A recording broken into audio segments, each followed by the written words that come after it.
Hello and welcome to another edition of the Hitting the Hardwood podcast, your home for all the latest Minnesota Lynx and WNBA news, analysis, and coverage.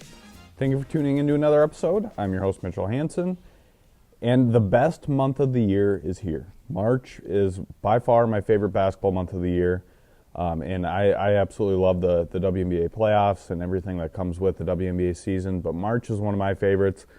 Filling out my brackets, March Madness, getting ready for all of the no pun intended madness that comes with basketball here in March. But it's one of my favorite times of the year. I hope it's an enjoyable time for you as well. And I have to admit, so I live here in Minnesota, and it is finally above freezing, and the sun is out, and the snow is melting. It's a great time of the year. It's phenomenal. What more could you ask for? I mean, I could think of probably about 100 things, but I mean, it's great. It's March is phenomenal. We're getting ready for this, gearing up for the start of the WNBA season. Watching college prospects, who's going to be coming into the WNBA. We're watching some entertaining action overseas with Unrivaled, Athletes Unlimited, play overseas across the globe. It's just a great time if you're a basketball fan, and it's a intriguing time, and one that I spend many a night sitting on my back end watching the game, or watching some games, all of the games on TV, and doing absolutely nothing. So I hope you're enjoying it as well. However you enjoy your March, I hope it's a great March for you as well. But it's definitely a fun time to be a basketball fan. With that said, I thank you for tuning in for another episode. It's been a little bit since I've talked to you guys. It's been basically since the start of free agency was the last time we had talked. I had Alexa Philippou from ESPN on in the last podcast to talk about free agency, and it was it's been a busy free agency period. It's been a decent amount of movement. We're going to see, even if you think this offseason was busy, we're going to see even more next offseason with the new CBA, and that's why a lot of players signed one-year deals here this offseason. But there was some decent amount of movement, some new faces in some new places, and it'll make the WNBA season that much more enjoyable and that much more entertaining. But we're about 2 months away from the actual start of the regular season, which is kind of crazy to think about. But we in this week's episode of the podcast, we talk about all this. Me and when I say me and the guests that I'm about to introduce, talk about everything from the offseason that's taken place, free agency, the current state of the Lynx, the draft. We answer some of your guys' questions. We tackle it all, and we somehow did it within a day as far as recording time. But I'm really honored to once again have my good friend Terry Horstman from the Next here on the podcast. I really appreciate Terry always joining. He's been on a few different times now, and Terry's such an insightful guy, and he knows his basketball, and he does a great job, not only covering the Lynx, but the league as well. So without further ado, let's jump right into things with the one and only Terry Horstman. Terry, how are you doing, man? I'm doing great, Mitchell. Thanks so much for having me. Yeah, thank you for joining. I don't think we've chatted since the day after Game 5 of the most iconic and maybe nefarious WNBA finals ever. And I have a much clearer head. I've slept a few times since then. I'm not at a crowded airport bar now. That's what I was just gonna say. Last time you were sitting in an airport when I was talking to you. I know. I'm in the comfort of my own home, with all of my supportive podcasting equipment with me, and notes and stuff. So it's a much more hinged rather than unhinged affair here. Yeah, but it's great to see you. Yeah, you as well. How's your off season been going so far? I know we talked about it a little bit before we jumped on this recording, that we've both kind of taken a little bit of time away and just kind of cleared the head and gearing up for the upcoming year. But how's your off season been so far? Off season's been good. Hesitates to really refer to it much as an off season. It's still been busy. Planning a wedding right now, which is exciting. We also adopted a cat literally yesterday. So there's it's never a dull moment over here. So lots going on. I started a new gig with Forgotten Star Brewing as well in around the holidays. So lots of stuff happening. Yeah. Some pretty exciting writing stuff coming up. Some of it links and the next related. Some of it additional projects that I can't share more information about yet for exciting reasons. Mm-hmm. But this spring I'll have a couple fun things coming out that I'm really excited about. So Yeah. it's been busy over here, but it's been nice to take some time away. The holidays were restful and restorative, but Yeah. now that we've got WNBA free agency mostly in the rear view. Mm-hmm. Unrivaled playoffs coming up. We were only 7 weeks away from training camp I starting. know. So I know. it's time to hit the ground running and get back at it. So I know. it's great. It's great to be back on the pod. Yeah, absolutely. So obviously with March arriving and the kind of flipping over to March, I was just kind of looking ahead to things. I'm like, we are not far. Like we're 2 weeks away from Selection Sunday. Like we're not far away from things. Right. Things really picking up. But that's what's fun. And I mean, it's fun too with the kind of the constant action that we're seeing this off season, where it's not obviously it's not WNBA action, but seeing everything and just kind of keeping that momentum rolling has been a lot of fun. And I think a lot of fans think that way as well. And it does make things busy sometimes, but Yeah. That's okay if it's something we all enjoy. So it's busy, but a good busy at the same time. Looking at speaking of the off season, we have obviously Lynx play. Well, we have WNBA players everywhere, but specifically for the Lynx, we have players near and far that are playing this off season. What has stood out to you, whether that's in the United States here in Unrivaled or Athletes Unlimited, or overseas? What has stood out to you so far personally on what we've seen thus far? Well, I think we've got to start with Unrivaled, just because of how anticipated this league was from when we first found out about it. Going back, it's been 2 years since Fee and Stewie announced that they were doing this, and there is just so much excitement, but also kind of just a lot of scrutiny as there always is towards what is it going to look like, who's going to play, where do they practice, who are the coaches. There are so many questions that it felt like Unrivaled was never really far from the spotlight, or at least kind of what the discourse was always swirling around Unrivaled a little bit. And like a lot of things, when you just sort of let it, I know Fee and Stewie and everyone behind it just let it happen, but once it got going, it just got going and it worked, and it's been great. And I'm sure unfortunately, like some of our colleagues in the media, have not had my boots on the ground in Miami in January and February and now March. I wish I had. Maybe that'll be in our budget next year to send me down there from start to finish. But it's just of course, the games have been great. 3-on-3 on that sort of truncated full court is so much better than 3-on-3 half court. And if 3-on-3 is going to stay as an Olympic sport, I hope whatever Olympic committee that decides things is watching Unrivaled. And from a Lynx perspective, you've got Fee and K-Mac as the top two scorers right now. We're recording this on Sunday, March 2nd.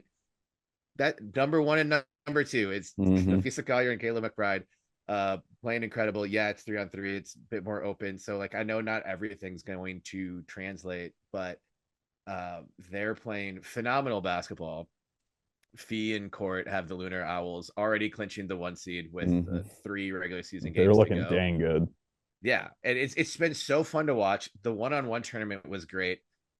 It's gotten in, of course, that stuff happening sort of around NBA All-Star Weekend. We couldn't resist the discourse of how does the NBA save its All-Star game? Let's try the 98th different format or whatever, and which is that's none of this is applicable to something that has been dry in the NBA for years now. And of course, we can't just let Unrivaled have its moment. Why would we ever do that? But I think when you're thinking about the offseason, because of course we'll talk more about free agency, the Lynx didn't make a huge splash. I wasn't really expecting they would. They still could, as we'll get into later. But you got to start with Unrivaled, and Fee winning the one-on-one tournament was great. and just like that whole event I thought was exactly what I wanted it to Yes, be. I agree. And is something that I didn't know I needed. Like if you had mentioned the idea of professional basketball players doing a one-on-one tournament, I think I'd be like, yeah, well, sure, but I don't really care. Mm-hmm. But then once it got going, and especially Fee and Court playing each other, it was just so fun. Of course, Fee, donates a big chunk of the winnings to training staff, coaching staff, support staff, everyone. So I think the best part of this offseason is Nafisa Collier looks like the best basketball player in the world. And if you're a Lynx fan, that's better than any kind of like signing or like draft capital trade that Cheryl can make. Mm-hmm. Fee, the day after the finals or the exit interviews, you could tell that Fee was just mad, furious, motivated, whatever, and got at it right away, and has gone out this offseason as like the first step in proving like a championship got stolen from us, a ring got stolen off my finger. Mm-hmm. I'm the best player in the world, and here's all you need to know. Right. And she obviously can't win a WNBA championship overnight or during the offseason, but this is what you want to see if you're a Lynx fan. And all four of them down together playing great. I love that T and K Mac are teammates on the Laces as well. So I agree. I think honestly sorry to interrupt you, but the best thing for I think these players, I mean, yes, they'll go over and play overseas, whatever. It's just different when it's here. Like when it's against the best of the best in the WNBA or WNBA players, it's different. And I'm curious how that's going to translate to the WNBA season. That's one thing I'm very interested to see. Is it going to be maybe negatively impact them where they're going to be drained right away just because they didn't have that off season to kind of rest up like maybe some of the players would now. They, like I just said, most of them would go overseas anyway, or will it be on the flip side of that where they just hit the ground running and we see some great basketball right out of the gate, kind of like what we saw with Minnesota last year. I'm very curious to see how that plays out, and especially if like K-Mac and Fee, if they can just kind of hit the ground running and keep this momentum going. But obviously would make Cheryl very, very happy. Yeah. I think that'll be interesting to see across the league. Yep.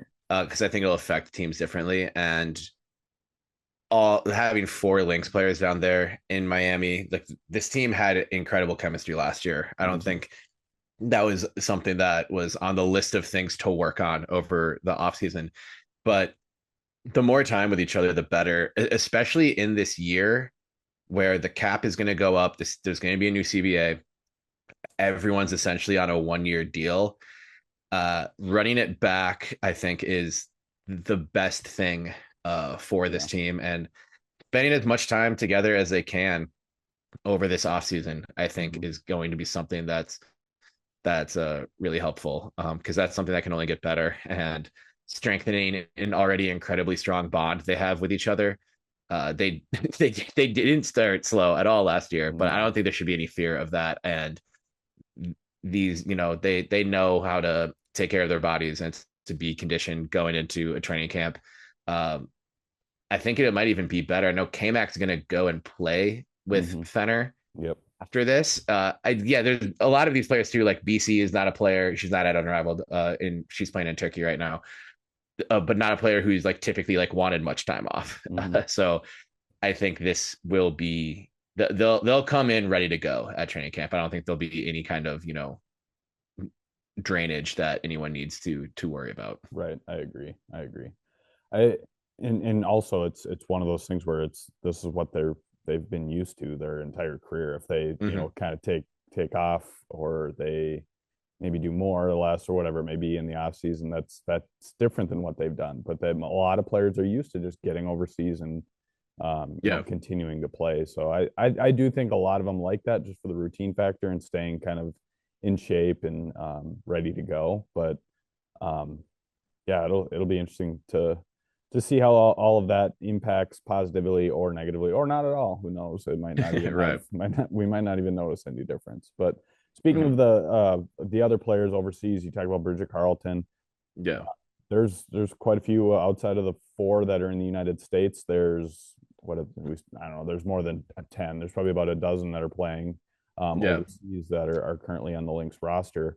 What have you seen from them? Anything that's kind of stood out from you? Me personally, I mean, looking at BC, Alana Smith, and even seeing Diamond Miller this offseason, I think has been great, and they've been putting together some strong off seasons so far. Yeah, I think we can start with Smith because I think she's probably she has the most eye-popping performances so far, averaging 18 and 10 in China. That's really good competition over there. Yeah, it is. She's been crushing it, getting better and better, continuing to be one of the best stories we've had in this league. And I think related to that, you and I were chatting about this. Diamond Miller is crucially enjoying her first healthy offseason since the Lynx drafted her. And so Diamond playing anywhere is good. And I know we'll talk more about this as we and we'll dive into what Cheryl's going to do with the Chechi minutes that need replacing and also the Maisha Hines-Allen minutes that need replacing. But Diamond's going to get a shot at some of those minutes this WNBA season. And I mean, the biggest thing for her is she hasn't been able to stay healthy. And so far this offseason, she's been healthy. And I don't know if this is a coincidence.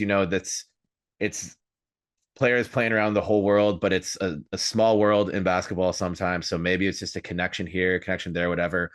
But Diamond is playing for Gorjan in Poland, which is the same team that Alana Smith played for when she thought her WNBA career was over in 2022.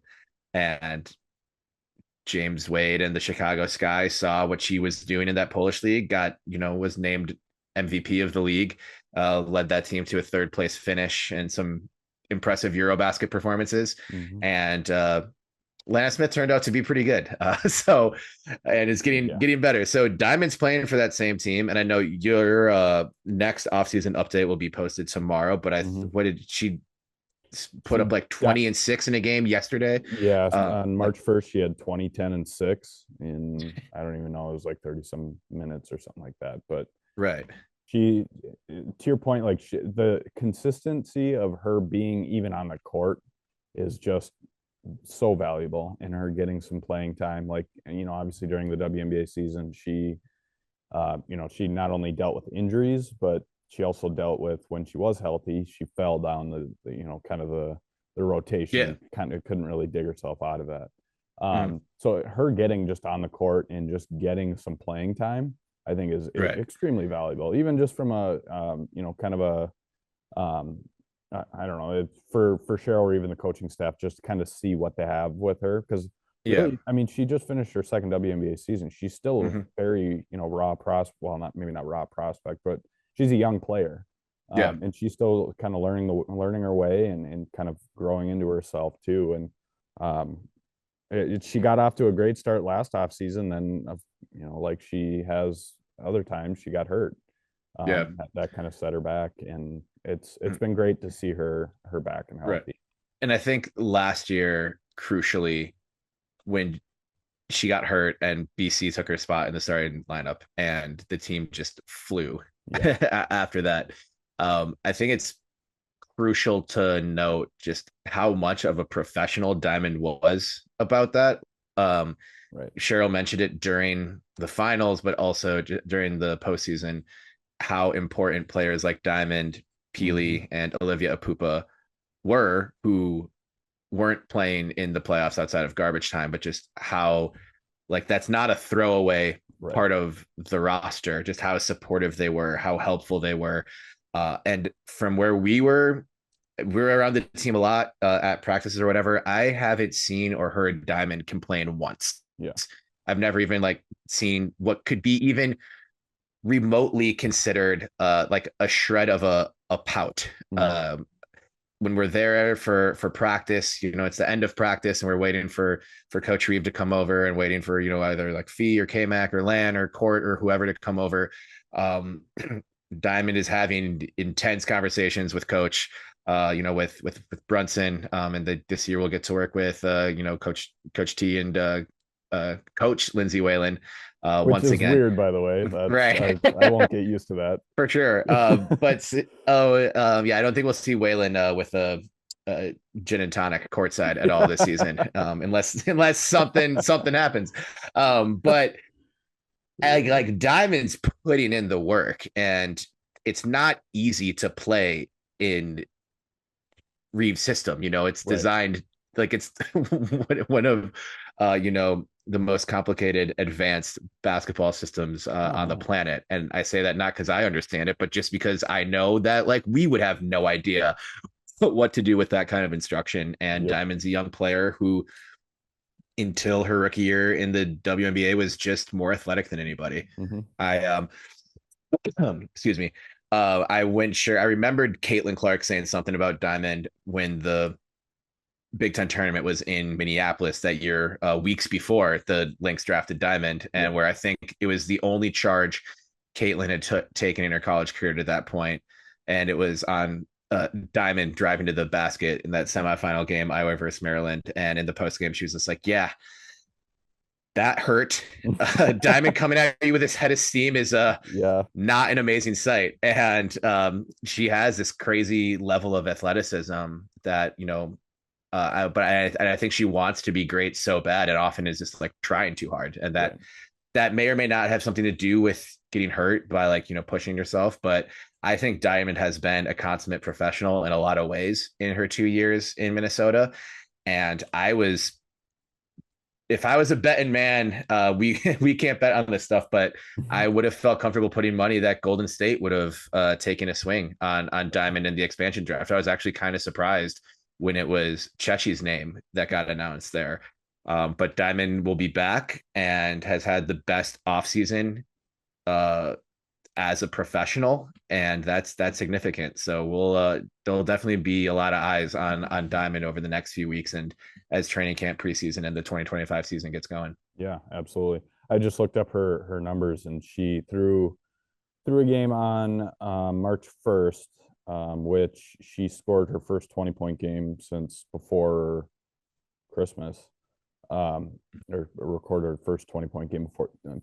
She had double digits leading up to that point, or up to yesterday. But she's played in 13 games. This is in Poland, not just the league that she's in, not league play, Cup play. But she has 17.4 points a game, 7.2 rebounds, 3.5 assists, just over a steal, and just under a block. So I mean that's yes, it's close to like 30 minutes per game, right? Yeah, so she's 29 and a half minutes per game too. Yep. Nice. So I mean that's really exactly what you would have hoped for, I think, this offseason from her to see. Do you have her 3-point percentage handy? 33.8%. Okay. And that's not Chechi, but it's not going to be Chechi's. Right. But if it can be better than what it was, and she can fit within the system and still give the team another dose of athleticism and just length, that could unlock something in that second unit. I do think that will, in talking about Chechi and just kind of like how the Lynx replace her, I do really think the Lynx are going to try to do a Diamond Alyssa Peely kind of duo. With now you're not going to, it's not the exact type of skill set, but I think that they're gonna try and make up for that production offensively, specifically with those two. And I do think that will, it's maybe even better if we can continue to see what we've seen from Diamond this offseason, or Alyssa Peely playing in Athletes Unlimited. Right, she's been doing well also. Yeah. Seeing those two, if they can come off the bench and they can kind of carry even a fraction of that production to the Lynx, I think that's going to be extremely beneficial. And I think this is I'm really intrigued to see how Alyssa Peely does this year with having a full off season in Minnesota. She's been in Minnesota with the coaching staff leading up to AU, playing over there and or playing down there, I guess. This off season, she's been putting in the work. She's putting in the time. She wants to be here, wants to learn, and I think that's going to go a long ways, especially working with somebody like Rebecca Brunson too. I do think that she's gonna get more time this year and kind of have a little bit of a larger role, and then obviously you have Diamond that I mean, she can make up for that offensive production off the bench, I think, easily. But it is a make or break. I think a make or break year for Diamond Miller for sure. Yeah, absolutely. And also, it's just the last year of her contract. I mean, it's the last year of virtually every one of the league's contract, except for true. Last draft class and this one. Yeah. We're talking about how this offseason and we were able to unplug. Next offseason, we will not be doing that. We will be working on the clock all offseason long because it's going to be a busy offseason. It's going to be wild. I was trying to explain this to someone yesterday, and I feel like this offseason, and as of course, I mentioned wedding planning, so I only think about life in these terms right now. But this offseason is like the party after the rehearsal dinner where it's the weekend it's working its way up to a fevered pitch. People are getting into town from all over the place. It's a little bit overwhelming, and it's like, oh man, like, are things gonna like settle down like once like this party ends? And it's like, nope. An even bigger, more important party is tomorrow. That's going to be even more overwhelming with even more family and friends coming into town. And so this off season is the party after the rehearsal dinner. Next off season is the wedding reception, and who's gonna, but like the whole league, it's gonna be like 1,000 new marriages or whatever. So I'm just thinking in those terms, and also I've been watching a lot of the Minneapolis season of Love Is Blind. So it will be more entertaining than this season of Love Is Blind. For anyone else who's watching, feel free to DM me. I love talking about this, but it's been a pretty underwhelming, unimpressive season of television. But it will be compelling, messy, ridiculous theater in the WNBA next season. I'm already stressed about it. Oh yeah. Well, and I remember I was talking to the previous guest that on here, Alexis Philippou from ESPN. Who's been doing awesome. Alexis is the best. Yeah, she's great. She's been doing great this offseason as well. And she told me, she's like, honestly, I know for a fact that we're going to see players that take a 1-year deal. They're free agents this offseason. This was leading into free agency. That take 1-year deals with a different team. And then next offseason, they're going to take a larger deal with the team that they just left the previous offseason. So, for example, like let's say Diamond Miller would, she played for Minnesota. Like, this is obviously a hypothetical. It's just the first name I could think of. But let's say this past offseason or the current offseason that we're in, she left to go to LA. Well, next offseason, Alexa thinks that there's players that are going to be, if they left Minnesota to go to LA, they're going to be signing a bigger contract with Minnesota to come back to Minnesota, but they're just going, wherever they can get a 1-year deal, and then they're kind of waiting it out. And that could be great news for Myisha Hines-Allen, who just got paid by Dallas. I know we should mention her a little bit because I was really hoping that she'd be back. I agree. I think there's kind of a narrative around national media. We're like, oh, this Myisha Hines-Allen thing didn't work. And that was during the finals, which he's trying to guard Jonquel Jones. And I think that's maybe the only matchup in the WNBA where I'm like not confident that like Myisha could win. Because leading up to that, we saw her do that in just about every matchup. Like the Lynx probably, just to say they would have made the finals is a little ridiculous, but they needed some like an additional post presence and some toughness and some rebounding and just energy when they acquired her at the deadline. And for those of us who watched the Lynx every game saw that right away, especially the opening minutes. Smith gets in foul trouble, Myisha comes in and guards Asia Wilson and does a good job. So I was hoping Myisha would be back. Then I saw she signed with Dallas, and then I saw it for over $200K, and I understood why Myisha Hines-Allen was not back. But I don't know what the cap's going to be after. Yeah, you can't not take that if you're her, and also if you're balancing this roster. I know T got a bit of a raise, but I think T's salary went from like 120 to 135 this season, and I know something that's happened in like the past couple of years, like Lindsay Allen got a pretty nice pay raise after her Lynx tenure, but Myisha got, I think she was making probably like 180 before, I think, if I've memorized her hoop stats accordingly. So around there. But playing her way into a north of 200K deal a 1-year deal for this. That's a pretty great last contract under the what will soon be the old CBA. So good for her. Great interview though, and I think every media member around the team would be happy if Alexa's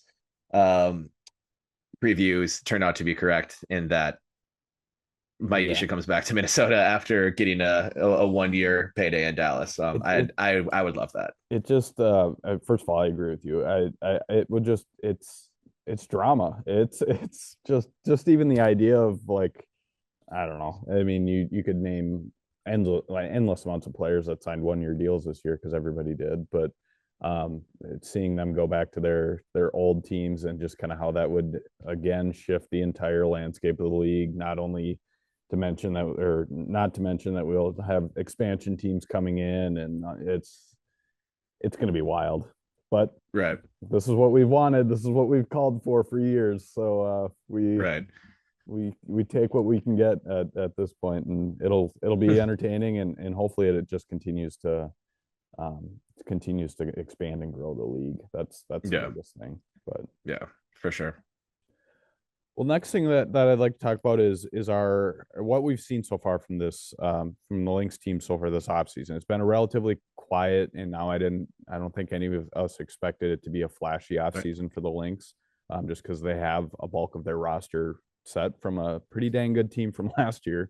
But they have had a few different signings here.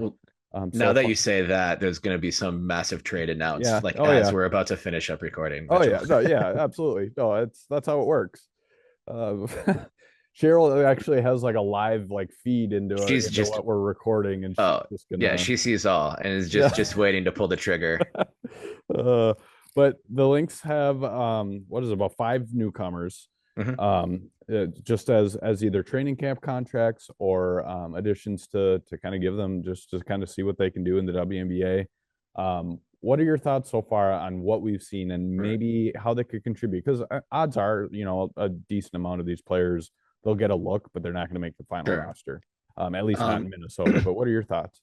Yeah, I think the player who has probably the best chance of this crop of newcomers is the French player they signed, Mariama Bagiana, which if I butchered that, please let me know. It sounded phenomenal to me. Thank you. Well, and Bagiana, I'll stick with the last name. The last name now. there you go. But played well for France in these Olympics. So she competed against Fee and Cheryl on the Olympic stage, helped France come within just a whisper of stealing the gold medal from the US, and also played with Fee and K-Mac at Fenner. And that's the cream of the crop of European basketball. I know you probably have I have it right here. So this is as of last week, but was averaging about 15 and 8 through 10 games in the Turkey KBSL. By the time this comes out, I'm sure your offseason update the new one will be up. So if you've got some new stats of last week's games, but she's a very accomplished professional and brings in some size, strength, rebounding, and some shot blocking. That could be where all of the Maisha minutes go. It is insurance if Dorka isn't playing great or gets hurt or something. I don't think she really makes him a lot bigger, but I know she's got some height and some length and athletic ability. So I think she's got the best chance. So I'm curious if you have any additional thoughts on her, and it's just if anything you've uncovered by putting these weekly updates together of how her season's been going. So I agree with everything you were saying. Yeah, she's averaging just under 15 points and 8 rebounds right now, just under a steal a game, just over 2 assists, and that's over 10 games just in Turkey KBSL action. EuroLeague, she's had more of a limited role and hasn't really found too much traction. But over the last week, they only played in one game. She had 9 points, 9 boards, so a near double-double. I think she'll be, a serviceable piece off the bench, and she's a veteran that knows, like, she understands what she has to do, and she understands her role. She's not coming in anticipating that she's going to have a big role. You're right. I'm curious to see how it'll translate, just because it is her debut in the WNBA and it's completely different. But the thing that we've seen, and this is common, but the thing we've seen specifically with the Lynx over the years, any player that they've signed, whether it's Chechi, that's just one player that comes to mind initially, but any overseas player, Nikola or Nina Milic, they all have experience with a current Lynx player, and that's one thing that, I mean, that's what that's the case here too. Is she's played with V and K-Mac overseas, and that alone, I think, carries its weight, just because that player will feel, whoever it is, whether it's at past off seasons or even this upcoming season, that player feels more comfortable right out of the gate because they have a couple familiar faces there. And I think that'll definitely help, as she translates or transitions over to the WNBA and with the Lynx. But I do think that she, out of the entire group, I think she has the best chance of reaching the team and making the final roster. I think that point you brought up about finding her role at a club like Fenerbahce makes sense, because if you come to this Lynx team, there's a very high standard, and the goal is to win a championship, and nothing else is considered success. Right. And when you play for a team like Fenerbahce, like, you're on a team with a lot of talent. You want to win EuroLeague, you want to win like the Turkish Super Cup. So she has experience doing that, and I think, not that I've spent time around the Fenerbahce coaching staff or can speak to what that culture is like. Those are similar expectations and circumstances, and she's been around for a bit. Like, she's played high level basketball for a while, so I think that has a good chance of being a good fit. Mm-hmm. Yeah, and the other players that they have signed, I mean, some of them, now this is going to sound like a knock on them, but they're talented, they deserve a spot. But some of them are training camp bodies, like they need to fill out training camp roster, and some of them are that, and we'll see more of that coming up. Right. But I do think that, especially these early signings, they're a little bit more key to me, or kind of noteworthy to me, just because I view them as players that the team generally has interest in. Right. Now, and they're not just signing them just to either fill a spot, or just maybe they had a casual interest in them. So and Cameron Taylor had a good preseason and training camp with the team last year. So her name being one of the earlier ones, that they went and made sure they got, tells me that, Cheryl thought highly of that. And she said that at the time. And, like, coaches hardly ever come out after like cutting a player and say, oh, this player just sucks and couldn't be here. That's not really the case in the WNBA, because it's so competitive already. Right. Like, if you're a training camp player, you're a pretty damn good basketball player. Oh, yeah. I know Taylor showed out well in camp last year. So, and she's having a good off season too. She's averaging just over 20 points a game in Greece, 20-7 basically. So she's having a good off season, and I that's another player that I was going to mention, that I'm intrigued to see what happens with that, because she could, impressive training camp, like she could find herself a spot on this roster easily, I think. Right. But, oh yeah, Cameron, I think's got a great chance. I was a big fan of Grace Berger when she was at Indiana University. She was a great college player, and obviously just a hard time getting and staying on the floor with the fever.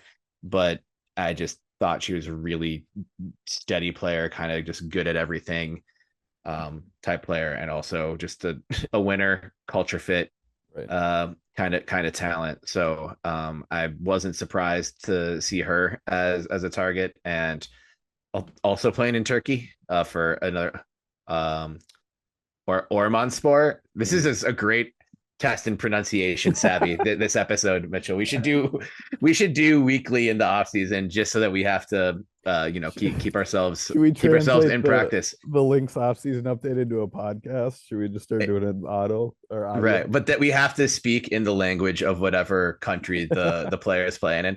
But yeah, she is 13 plus points per game over about now. Now she's probably played over 20 games in this Turkish league season. So yeah, I mean, that's just kind of standard with every training camp in the W. You have a list of 18 names or so. Right.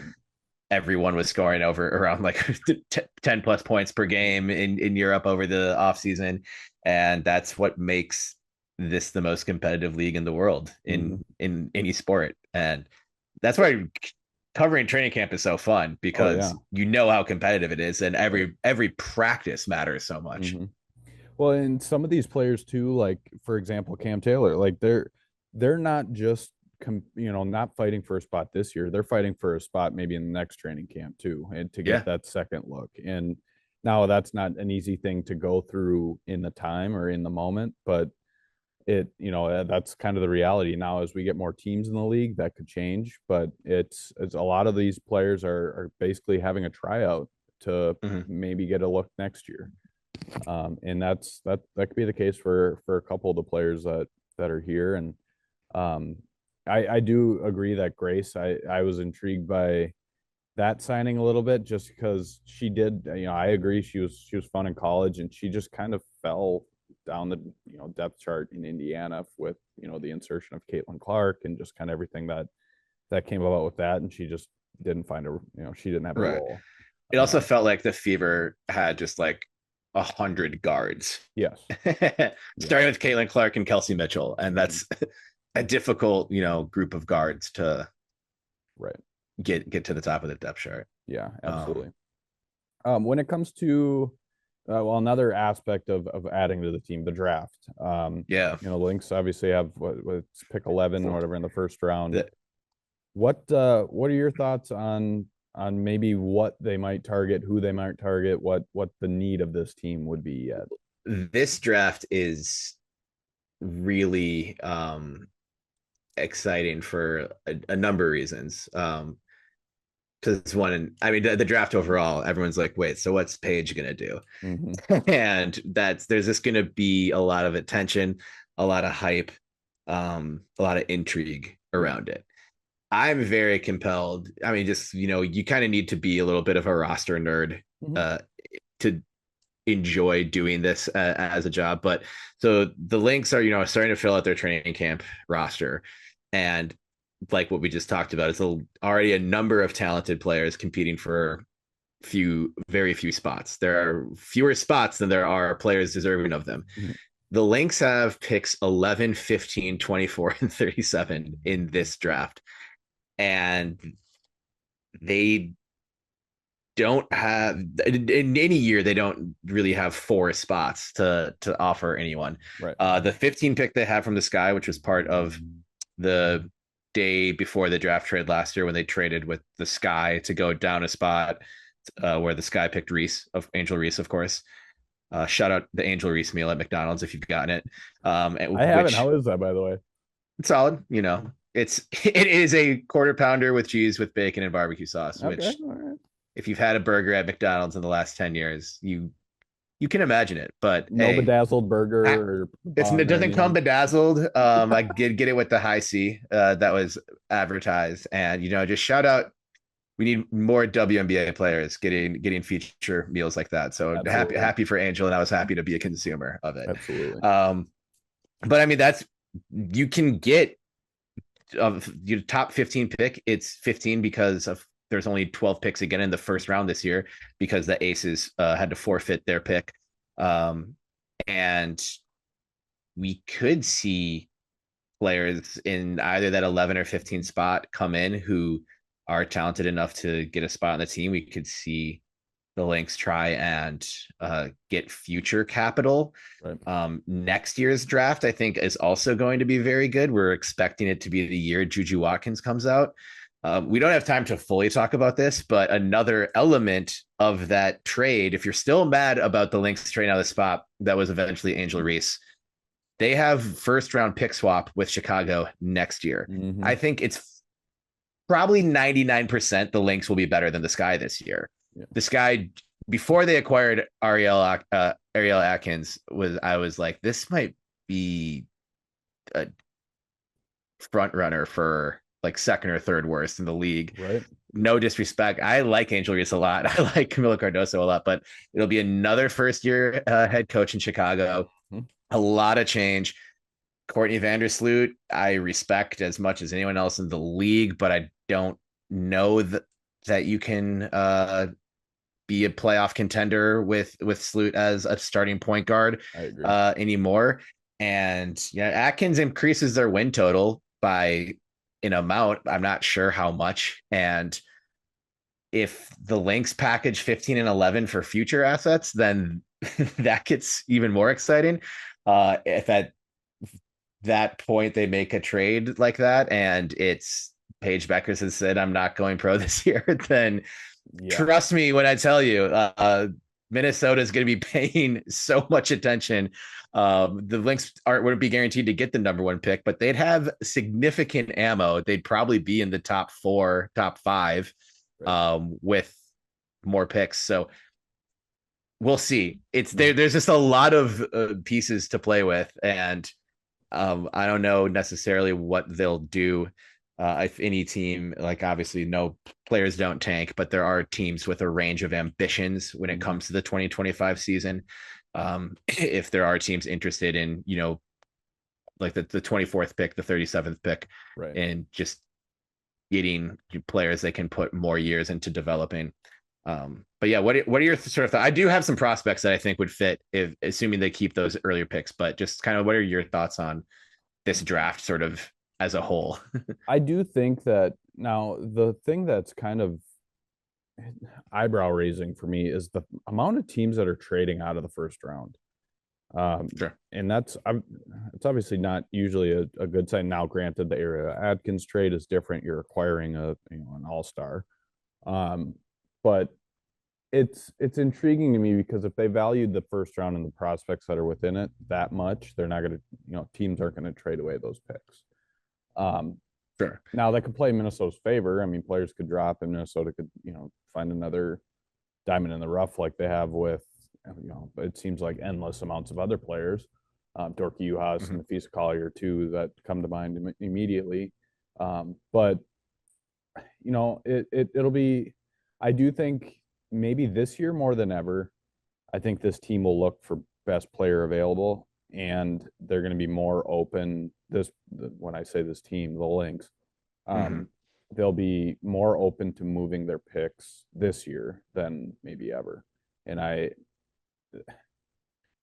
part of that is just because of the current layout. Like, let's say the team didn't sign Natisha Heidemann or whatever this offseason, then I'd say, okay, they're going to look for a guard, in the draft or wherever, maybe in free agency, whatever it may be.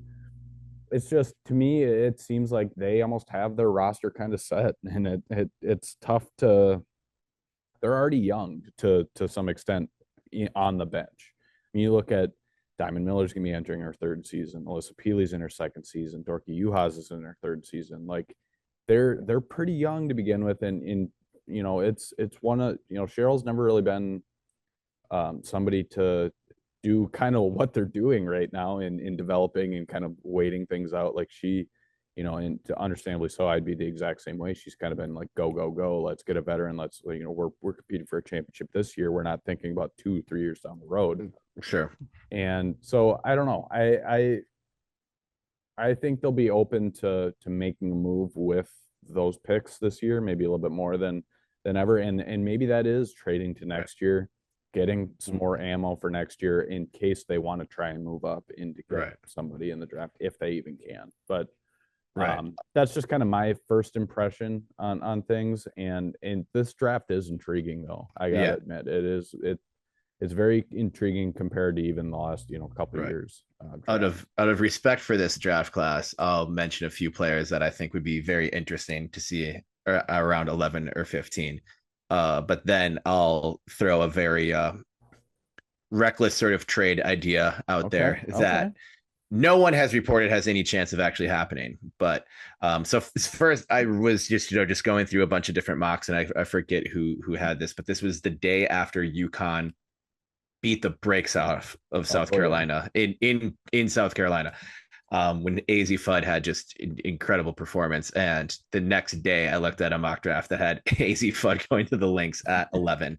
And there's a chance she's available there because of, injury history. This is also just a pretty stacked class. There's a lot of talent. There's going to be some high end picks available when the Lynx are on the clock if they stay at 11.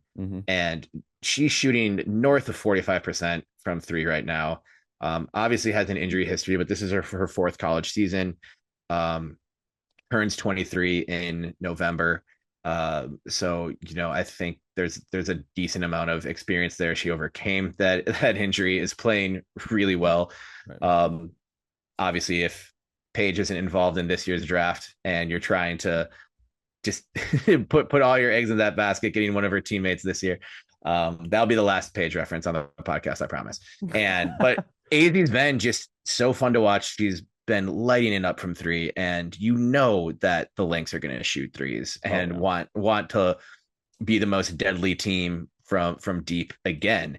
And AZ Fudd helps with that. I also think some point guard prospects to give yourself some insurance would be good. I like Georgia Amore a lot. Another very experienced collegiate player. Like if tier court goes down, you're going to need to figure out some where some of that ball handling is going to come from. I think, Fee and K-Mac can adjust and help carry some of that load, but also, you don't want to keep putting more things on your star shoulders.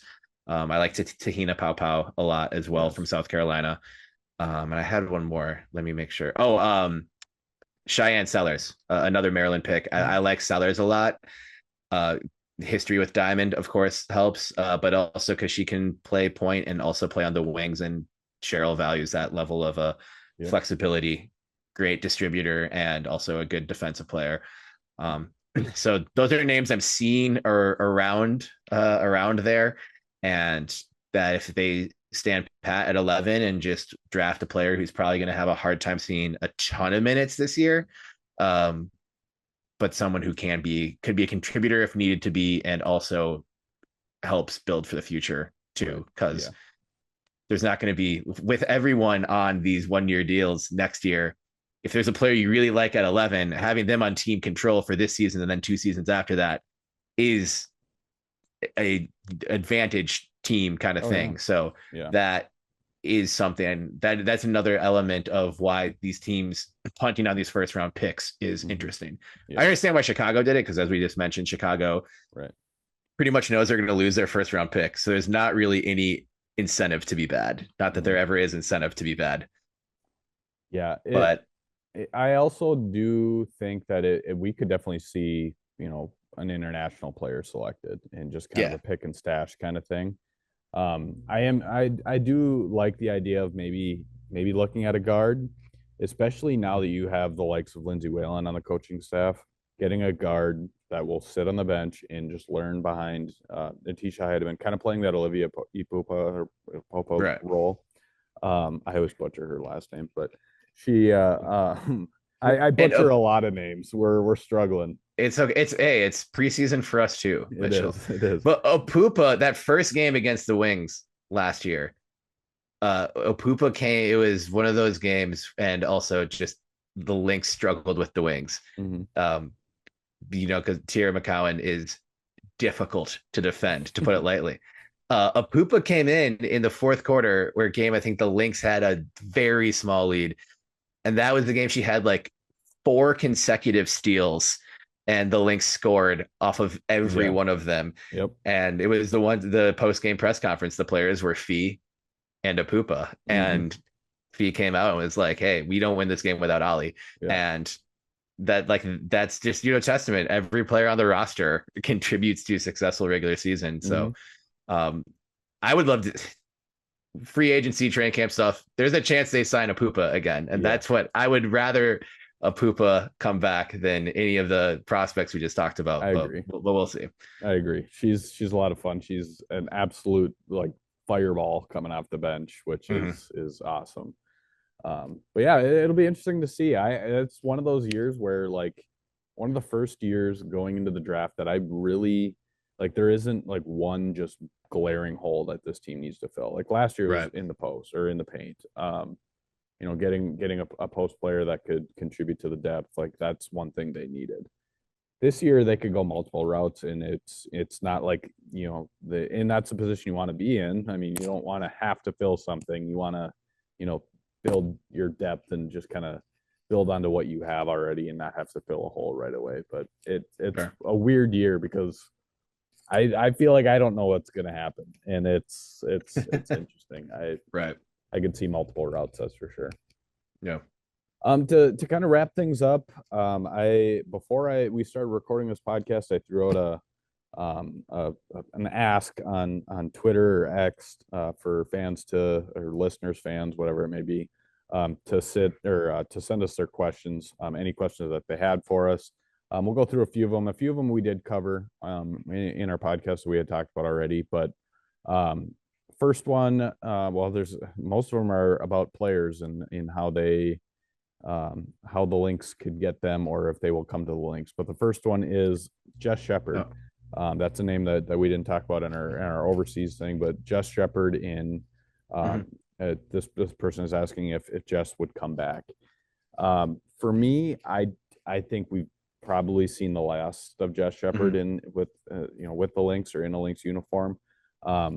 Now I like Jess Shepard. I'll go on the record saying I really do like her and her skill set. I think she's having a great off season again, but it's the downside with her, as everybody knows, is her injury history.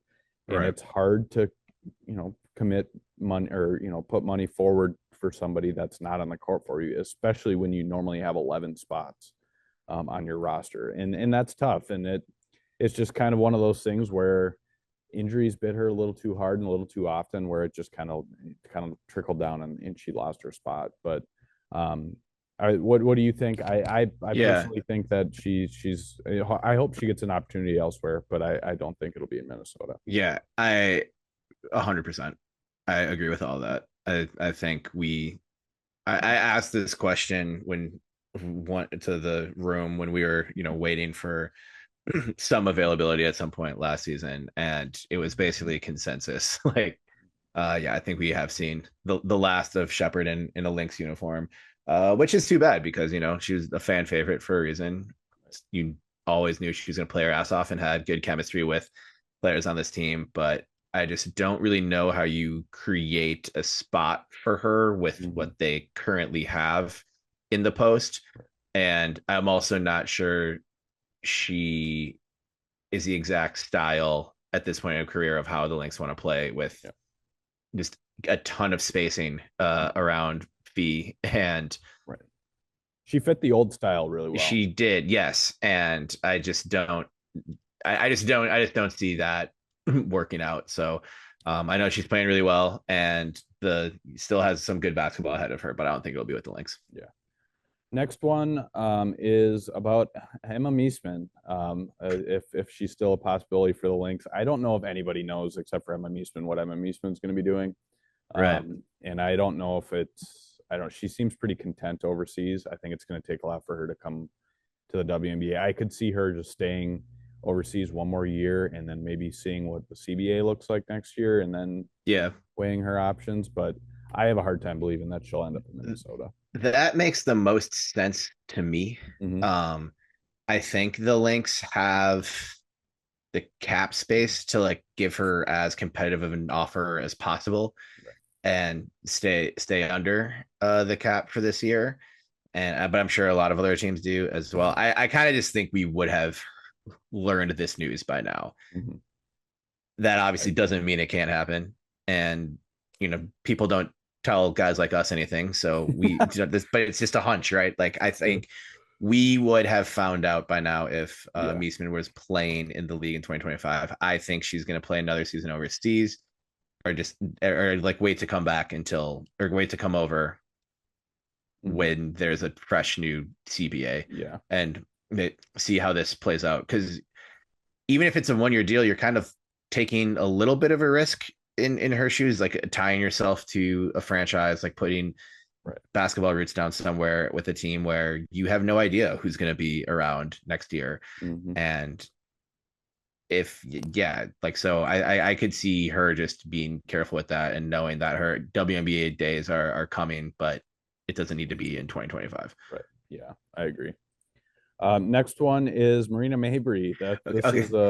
This is an intriguing one. This was the reckless trade that I forgot to mention when thinking of the draft. Because Mabrey requests to be traded from the Sun, which I think I would too in her situation. Yeah. I don't think the Sun are going to be as bad as people are saying. No, like you have Natasha Cloud and Tina Charles on that team.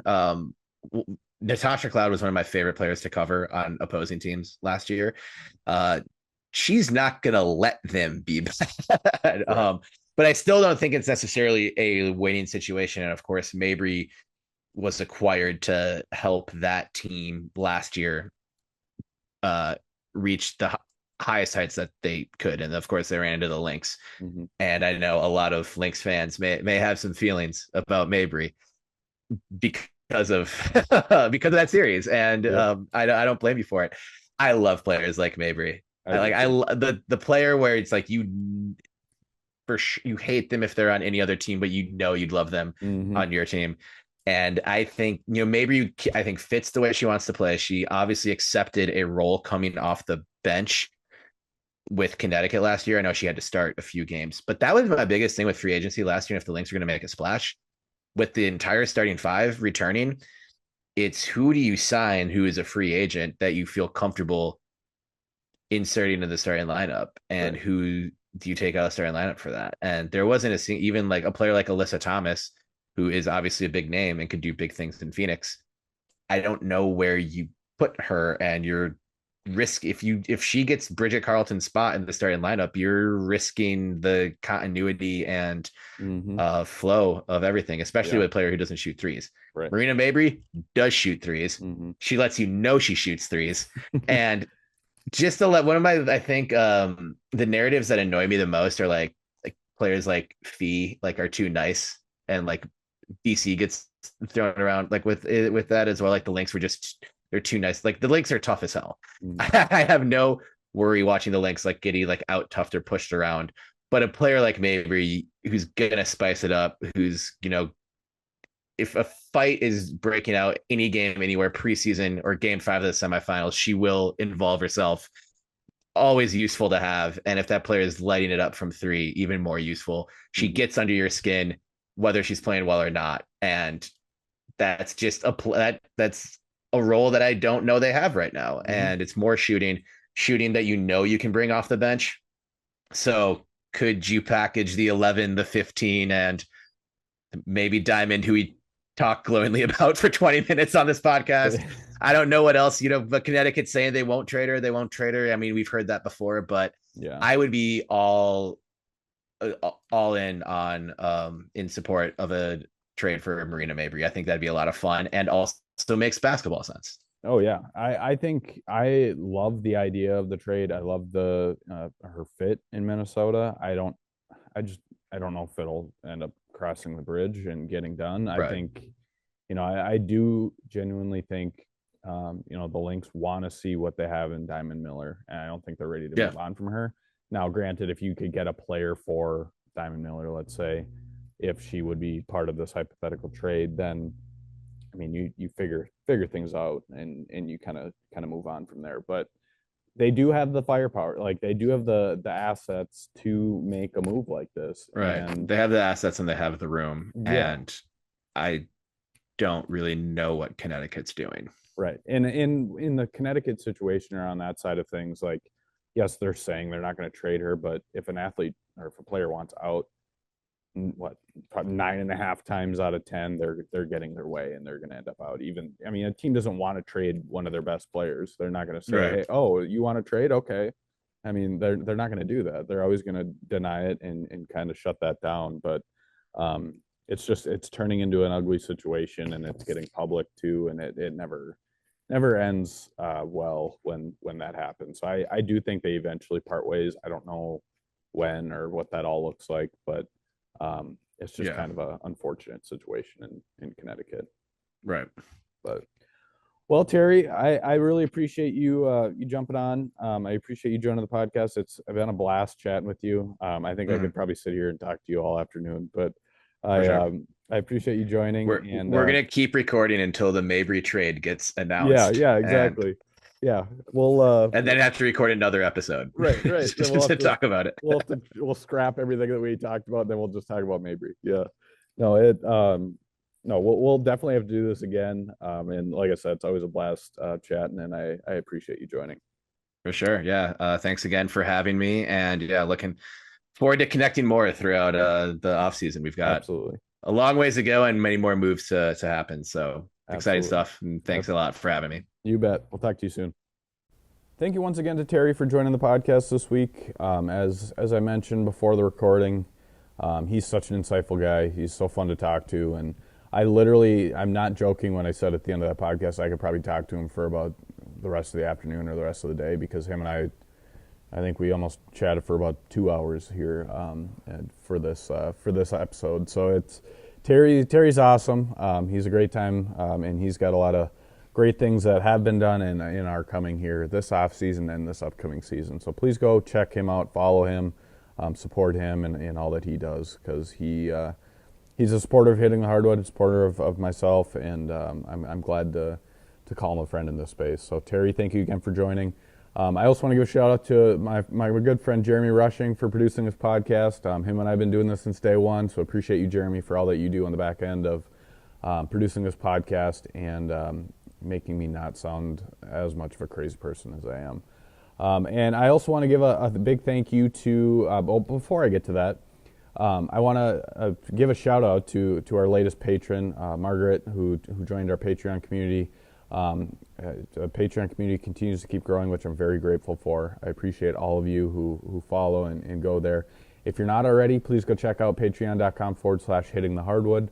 Patreon is Patreon. I think I spelled that right. But patreon.com/hitting the hardwood. And we have for just a couple bucks a month, you can sign up for a membership. And that's where you'll get exclusive news. You'll get exclusive content that you won't get anywhere else. You get all of my written articles right into your inbox. You get these podcasts before anybody else. You get discounts at our Hitting the Hardwood store. You get a multitude of things. And I make sure that it's worthwhile for those who are putting their hard-earned dollars towards this and support Hitting the Hardwood. So thank you to everybody. Thank you to Margaret for joining our Patreon community, and looking forward to collaborating with all of you, hearing from all of you, and providing you some exclusive content that only our patrons get. But as I began to say, I want to give a big thank you to our three partners that we have here at Hitting the Hardwood, that being Better Edge, Homage, and Fantasy Sports Evo. We'll start with Better Edge. Better Edge is a Minneapolis-based betting company, betting platform. Those guys are phenomenal. You need to go check them out if you haven't. They do a great job. They're a big supporter of the Lynx, of this podcast, and it's been a great partnership since day one, since we started this podcast. And then the other one is Homage. Homage is a vintage clothing store. They do a lot of great WNBA gear, any gear that you really want. They have, but especially WNBA gear. They do a lot of retro vintage stuff, as well as modern WNBA stuff. So please go support them and check them out. HOMAGE.com. I should mention too, with Better Edge, BETTOR Edge.com. If you go to betteredge.com/links, use the promo code LYNX, LYNX. You get some free money and free play. You can find all that on our website under our partners tab. And then in our final partner here, Fantasy Sports Evo, really appreciate them jumping on board during the 2024 season. They're great. They're phenomenal. They're a betting platform where you bet not on just players but teams, and it's a unique way of betting, and I really enjoy it. I'm a user myself, And I've actually had a lot of fun with a different form of betting. So please check them out, Fantasy Sports Evo. And as I mentioned, you can go to our website. You can find that link on any of our social medias. Go to our website, click the Partners tab. That's where you'll find all of the information there. You can use a couple of those promo codes to get free money for the 2 betting platforms, and there's much more over there. So with that said, I really do hope you enjoy March. I'll check back in with you guys here probably towards the end of the month or at least at the beginning of April for sure. But we'll keep this monthly off-season thing going, and then once we get closer to the WNBA season, which, as I mentioned, we're only 2 months away, we'll start to do this back on our regular in-season schedule, and I'll share more of that when we get closer. But I'll check back in with you guys here soon. I hope you enjoy March. I hope you enjoy March Madness. Fill out 55 brackets like I'm going to, and enjoy all the basketball that you possibly can, and the nice weather. If you're in a cold weather state, enjoy this nice weather that's coming. But thank you again for listening. Thank you for your support, and we'll talk to you guys soon.